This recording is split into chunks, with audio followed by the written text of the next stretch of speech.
মনে রাখবেন, আপনার ভাবনাই হলো সবকিছুর মূল।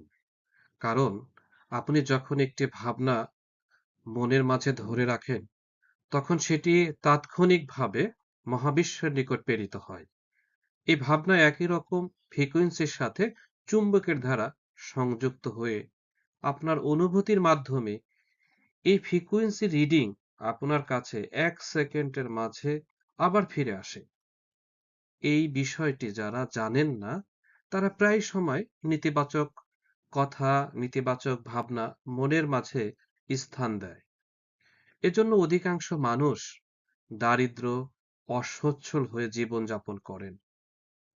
আমি কেনান মাহমুদ এমপিএফ কোর্সে শেখাবো কিভাবে মহাবিশ্বের কাছে আপনার প্রত্যাশা প্রেরণ করা যায় এবং চিন্তা ভাবনা কিভাবে অর্থের মাঝে